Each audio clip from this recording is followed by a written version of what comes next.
Bismillahirrahmanirrahim. Assalamualaikum warahmatullahi wabarakatuh. Salam sejahtera untuk kita semua. Perkenalkan, nama saya Zulfrianto Yelamasidi, dosen tetap pada program studi S1 Teknik Informatika, Fakultas Ilmu Komputer, Universitas Iksan Gorontalo.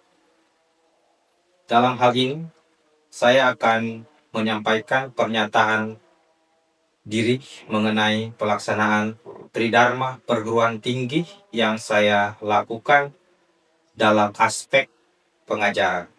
Video ini dibuat sebagai bagian dari portofolio pernyataan diri dosen untuk unjuk kerja Tridharma perguruan tinggi atau PDD UK-TPT untuk sertifikasi dosen tahun 2025.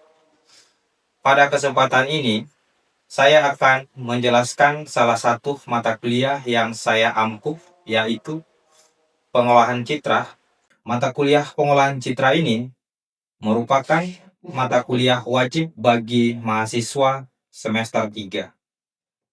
Mata kuliah ini bertujuan untuk memberikan gambaran umum pengolahan citra meliputi konsep dasar dan tujuan pengolahan citra seperti: pertama, presentasi citra digital yang mencakup model warna RGB dan grayscale serta resolusi dan histogram. Kedua, operasi dasar citra yang mencakup transformasi geometri, konvolusi, filter median, dan Gaussian. Ketiga, enhancement citra yang mencakup perbaikan kualitas citra menggunakan metode histogram equalization dan edge detection. Keempat, segmentasi citra yang mencakup thresholding, region-based segmentation, dan clustering. Kemudian, morfologi citra yang mencakup operasi erosi, dilasi, opening, dan closing. Adapun capaian lulusan atau CPL Prodi yang dibebankan pada mata kuliah ini meliputi 4 aspek, yaitu aspek sikap, aspek pengetahuan, aspek keterampilan umum, dan aspek keterampilan khusus. Dan untuk capaian dari pembelajaran mata kuliah atau CPMK meliputi 3 aspek.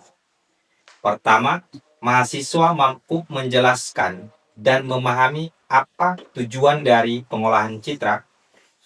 Kedua, mahasiswa mampu mengolah data citra menggunakan tools program MATLAB dan OpenCV Python yang digunakan.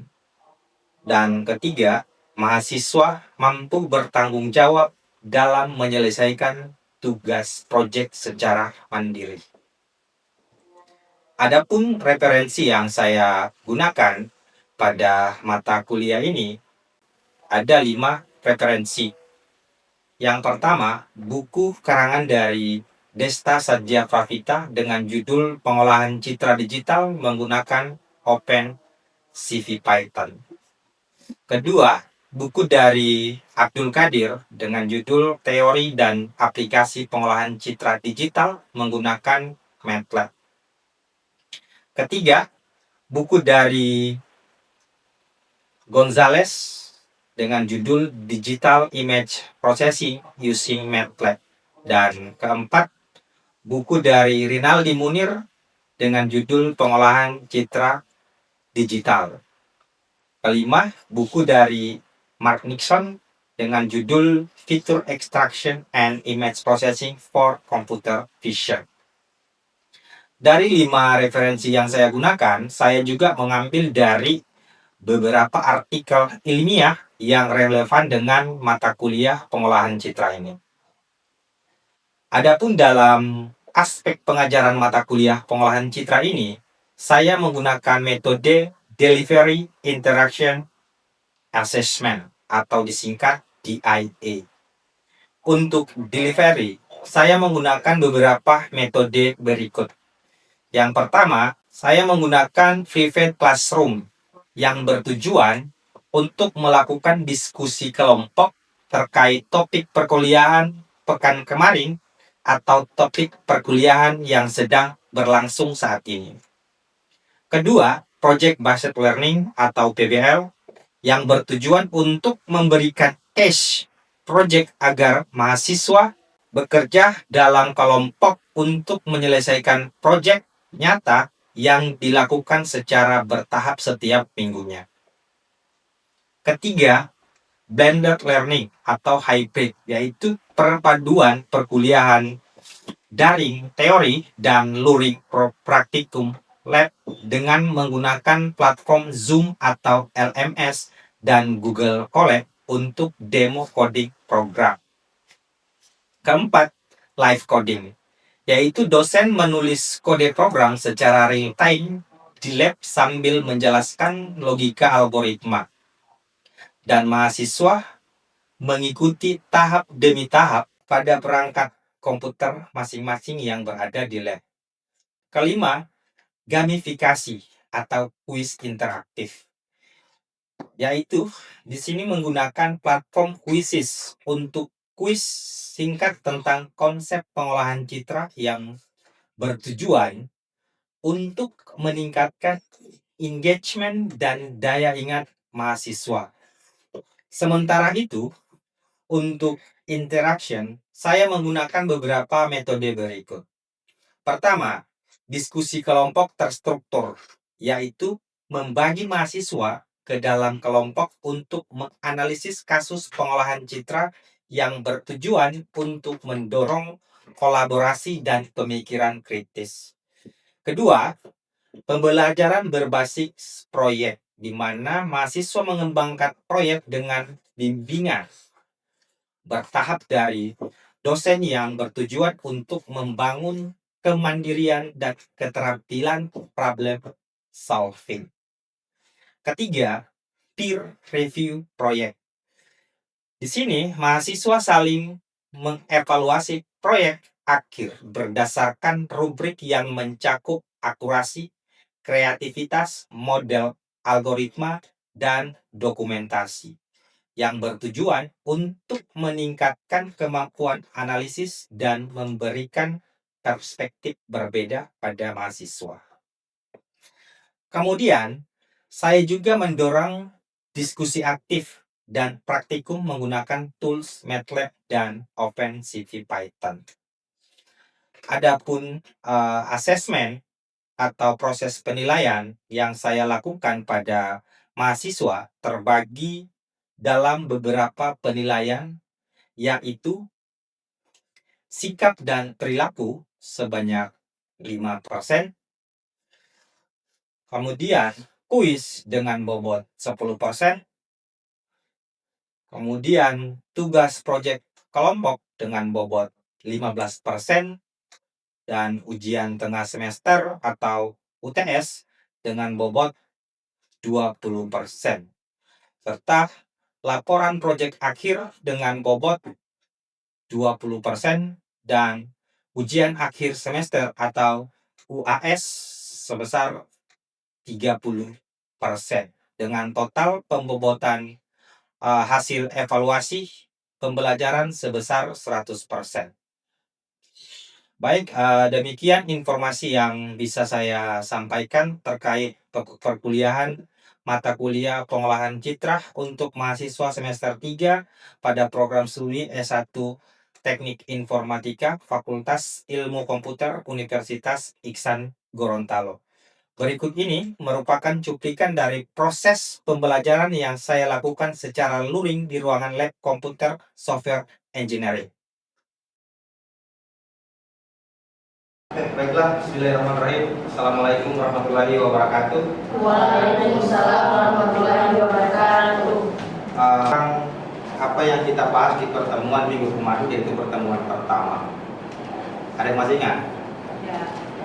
Ya. Nah, jadi berarti kalian sudah tahu ya seperti apa pengolahan citra itu sendiri, karena Kemarin kan kita sudah sempat bahas di pertemuan pertama. Pertemuan yang kedua ini kita akan membahas topik tentang pengenalan dasar citra digital, yang mana pada pertemuan ini poin yang akan kita bahas itu terdiri dari 8 poin, yaitu presentasi citra digital, kemudian kuantitas dari citra, kemudian cara membaca citra menggunakan tools MATLAB, atau nanti juga kita akan menggunakan OpenCV Python, dan juga cara mendapatkan ukuran dari citra digital, kemudian cara menampilkan citra, kemudian yang ke-7 pemahaman jenis citra, dan yang ke-8 adalah konversi jenis citra. Nah, jadi citra digital itu sebenarnya terdiri dari, jadi picture element ini digambarkan sebagai kalau kalian tahu pixel ya, pixel itu kan kotak-kotak. Ya. Jadi digambarkan sebagai satu kotak kecil, di mana setiap pixelnya itu memiliki koordinat. Misalnya kalau dalam perumusan, citra itu terdiri dari f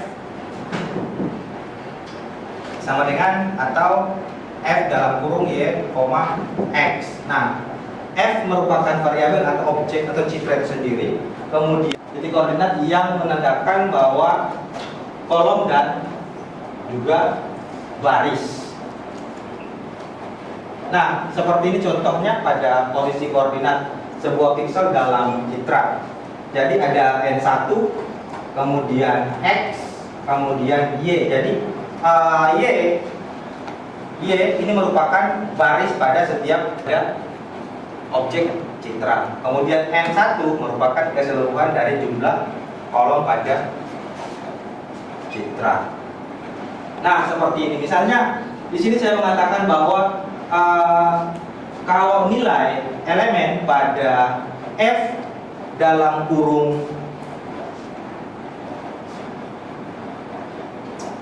0,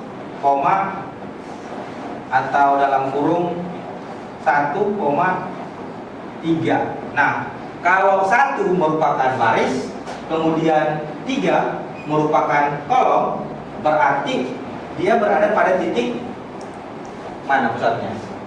Ini ya, karena dia dimulai dari perhitungan 0 ya, Ya. bukan dimulai dari 1, melainkan dari 0. Berarti 0, 1, 2, 3. Berarti posisi nilai elemen yang dimaksud ada di sini, kolom ketiganya. Bukan dihitung dari 1. Jadi perhitungannya dimulai dari 0. Seperti itu. Nah, ini contohnya. Di sini saya menggunakan citra yang berukuran 12 kali 12, di mana penyusunan data citranya seperti ini. Di sini kan ada nilai pixel atau nilai elemennya 89 dengan 237. Nah, berarti kalau dia posisinya di sini, ini berarti berada pada baris ke 12. Berarti F sama dengan 12 itu 7, karena dimulai dari 0. Nah, jadi 12,7. Nah, itu dia. Jadi kalau berapa nilai elemen pada F dalam kurung 12,7, maka nilai elemennya adalah 237. Nah, susunan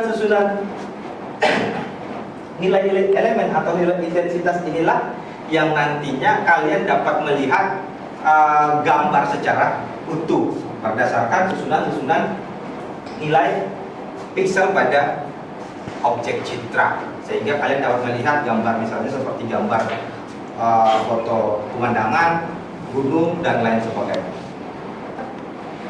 Kalian bingung F dalam kurung Y, X. Kemudian ada yang bertanya bahwa bagaimana kita mendapatkan atau mengetahui nilai pada F, Y sama dengan 3 dan X sama dengan 2 misalnya.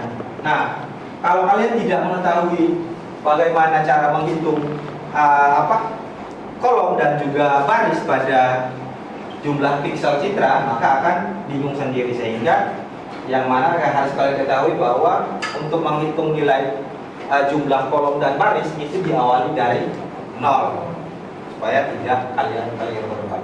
Nah, contohnya pada ini f dalam kurung 4,7 berarti 4 merupakan y dan 7 merupakan x, sehingga nilai intensitasnya ada 2, 3, 7 pada kolom ke 7, di mana dia melibatkan konversi dari isyarat analog yang mana dia kontinu kemudian ke isyarat digital. Nah, isyarat di analog itu seperti apa? Seperti yang kalian lihat, misalkan kalian melihat poster, kalian melihat gambar di TV, kemudian kalian melihat gambar pada komputer. Nah, itu disebut dengan analog karena sifatnya kontinu. Nah, kemudian isyarat diskret itu digital. Jadi tangkapan dari atau hasil pengambilan gambar menggunakan kamera digital, yang mana di dalamnya terdiri dari nilai dis atau isyarat diskret. Nah, isyarat diskret itu yang dimaksud adalah jumlah-jumlah atau nilai intensitas pada setiap piksel dalam citra itu. Nah, itu disebut dengan nilai diskret. Makanya sebelum kalau kita melihat sesuatu, kalau ingin mengambil gambar yang awalnya kita lihat sebagai analog, kemudian akan kita digitalisasi. Nah, digitalisasi itu kita menggunakan kamera, ya, kamera khususnya kamera digital. Kemudian nantinya baru dapat diolah. Contohnya seperti ini. Nah, ini isyarat dari analog, di mana dia kontinu, isyaratnya kontinu. Beda kalau isyarat dengan menggunakan diskret. Nah, kenapa dia seperti ini? Karena diskret itu kan terdiri dari kumpulan piksel, ya, di mana kumpulan piksel itu terdiri nilai-nilai elemen atau nilai-nilai intensitas, sehingga isyaratnya seperti ini. Kalau analog nilainya tidak terputus, karena apa yang kalian lihat itu nilai tidak terputus. Seperti halnya kalian melihat sebuah gambar yang kalian lihat secara visualisasi menggunakan mata kalian, itu kan tidak terbatas, ya, tidak terbatas. Misalnya kalian melihat pemandangan, itu kan tidak terbatas, ya, sehingga sifatnya kontinu. Beda halnya kalau yang digital, dia sifatnya terbatas karena hanya berdasarkan objek yang diambil saja. Oke. Nah, tapi dia memiliki juga resolusi yang tidak terbatas. Jadi kan kalau digital itu kan berdasarkan resolusi, ya. Resolusi itu kan dipengaruhi oleh piksel, jumlah piksel pada kamera, kemudian sensornya juga, jadi mempengaruhi. Tapi kalau dilihat secara analog itu tidak terbatas untuk resolusinya, mau dia sebesar apapun tidak memiliki batasan. Nah, ini contohnya seperti foto pada film kamera tradisional atau gambar yang dilihat langsung oleh mata, yang seperti saya sampaikan tadi. Nah, karakteristik dari diskret seperti ini. Jadi, di mana nilainya terkuantisasi atau dibatasi dalam tingkat tertentu. Kemudian jumlah piksel terbatas dan resolusi juga terbatas, karena memang kalau citra digital itu kan kita mengambilnya berdasarkan kebutuhan, sehingga jumlah pikselnya terbatas dan resolusinya terbatas, tergantung kebutuhan kita. Kalau gambar digital, misalnya pengolahan citra, tujuannya kita apa? Kita ingin membuat sebuah penelitian, misalnya kalian ingin membuat sebuah penelitian tentang apa, misalnya tentang kematangan buah, ya kan, tingkat kematangan buah. Kan tidak mungkin kalian ambil satu pohon-pohonnya itu, kan tidak mungkin, kan? Jadi hanya buah. Nah, jadi ini adalah jenis-jenis gambar digital di mana diambil menggunakan kamera digital, kemudian hasil scan kemudian gambar komputer yang tersusun dari piksel ke piksel. Ada ya, seperti di komputer itu grafik ya, ada kan, yang tersusun dari piksel, jumlah piksel ke piksel. Nah, kuantitas citra. Jadi kuantitas ini adalah yang mempengaruhi adalah gradasi pada setiap intensitas dalam citra yang mengacu pada jumlah tingkat warna ataupun kecerahan. Jadi misalnya ada gambar atau citra yang noise, atau biasa kalau kalian lebih sering dengan gambar blur ya. Nah, gambar blur itu dipengaruhi dengan ini gradasi, intensitas, dan juga tingkat kecerahan. Nah, ini yang dipresentasikan oleh setiap piksel yang ada pada objek dalam citra itu. Jadi gradasinya bergantung pada bit. Nah, jadi di sini ada bit juga ya. Jadi citra terdiri dari beberapa bit, ada yang 8 bit, ada yang 32 bit, ada yang 64 bit, dan seterusnya. Nah, jadi kalian tahu tidak, di sini sebenarnya warna itu memiliki jumlah variasi, yaitu 16.777.216. Itu adalah total jumlah variasi warna yang ada saat ini. Tapi kan kalian hanya mengenal merah, kuning, biru kan, ya kan? Seperti halnya pelangi. Nah, tapi dari sekian banyak warna itu terdiri dari warna dasar, yaitu R, G, dan B, atau red, green, dan blue. Nah, dari jumlah dari jumlah total variasi warna itu, warna dasarnya adalah ketiga warna ini, yaitu warna merah, hijau, dan biru.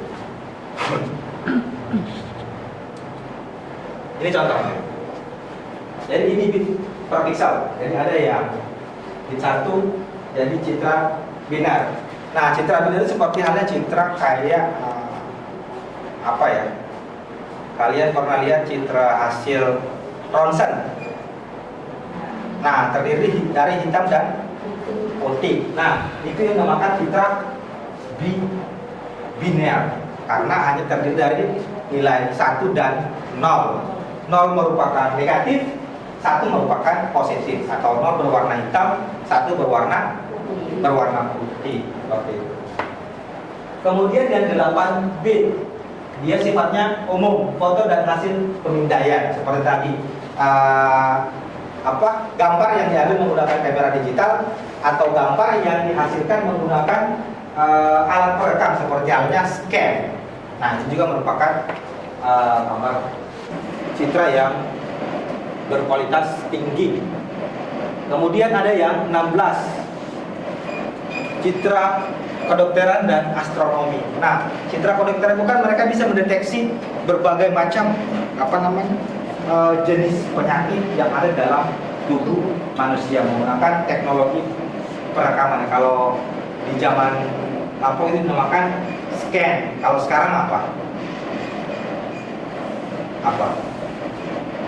CT scan. Kalau sekarang apa dia? X-ray. Nah, menggunakan itu, atau citra astronomi seperti orang-orang yang bekerja di bidang astronomi itu memiliki citra dengan kualitas 16 bit. Nah, kalau untuk kita pada tahapan pengolahan data citra, itu kebanyakan kita menggunakan citra yang 8 bit, menggunakan citra yang umum, foto, gambar hasil pengambilan menggunakan kamera digital, atau hasil pemindaian menggunakan alat scan. Nah, kemudian di sini ada bit per pixelnya, di mana kalau warna dia terdiri dari ini ya, terdiri dari 3 ya. Kenapa 3? Karena dia ada red, green, dan blue. Nah, coba di sini ya.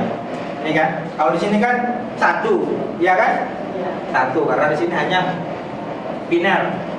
Dia komponen warnanya cuma 1. Fungsi untuk membaca citra amrit nama file. Misalnya kalian ingin kalian ingin mengolah data. Sebelum mengolah data, terlebih dahulu membaca ya, terlebih dahulu membaca citra, kemudian baru citra itu bisa diolah. Jadi fungsinya adalah amrit nama file. Nama file itu berarti misalnya citra jagung. Jagung itu formatnya apa? Formatnya misalnya PNG, berarti di sini jagung.png. Nah, ini fungsinya untuk membaca. I itu merupakan variabel untuk menyimpan data dari citra tadi ini. Itu I. Kemudian ukuran. Nah, itu menggunakan fungsi yang namanya size. Kemudian untuk menampilkan itu ada show, menampilkan citra. Nah, contohnya seperti ini. Jadi amrit nama file, kemudian untuk mendapatkan ukuran, berarti citra Lena ini berukuran 128 kali 128 piksel seperti itu. Oke, mungkin waktu kita sudah mendekati selesai ya. Jadi sebelum diakhiri, saya ingin membagi kelompok untuk teman-teman ya. Karena mulai pertemuan ketiga ke depannya kita akan melakukan praktek berdasarkan kasus yang akan saya berikan per kelompoknya. Jadi akan saya bagi. Jumlahnya berapa? Ada 20? Ya. Oh, oke. Nah, nanti saya akan pilih kelompoknya, kemudian akan saya share ke ketua tingkatnya. Oke? Nah, jadi di pertemuan berikutnya kita sudah membahas topik, kemudian langsung menyelesaikan studi kasusnya berdasarkan kelompok. Oke? Baik, Pak. Ada yang mau ditanyakan lagi? Baik, kalau memang sudah tidak ada pertanyaan, jadi mungkin pertemuan akan kita akhiri ya. Iya, Pak. Jadi saya harapkan minggu depan teman-teman bisa hadir semuanya ya, karena minggu depan kita akan melakukan proses praktikum berdasarkan kelompok yang akan saya bagikan nanti, seperti itu. Nah, kemudian saya juga ingin memberitahukan bahwa mungkin kedepannya juga kita akan melakukan perkuliahan secara daring ya, karena saya memiliki sedikit tugas tambahan ya, sehingga harus ke luar kota. Nanti kalau dalam program praktikumnya kita akan menggunakan Google Colab untuk implementasi programnya. Nah, kalau hanya sebatas teori, kita akan menggunakan yang kita gunakan nantinya kalau bukan Zoom ya Google Meet. Nanti akan saya share ke ketua tingkatnya kodenya. Oke? Baik, Pak. Oke, baik. Mungkin kalau sudah tidak lagi ditanyakan, pertemuan akan kita akhiri. Jadi apapun yang saya sampaikan pada pertemuan hari ini, jika ada yang kurang saya mohon maaf. Jika ada yang bermanfaat, itu bukan dari saya melainkan dari Tuhan Yang Maha Esa. Baik, assalamualaikum warahmatullahi wabarakatuh. Waalaikumsalam.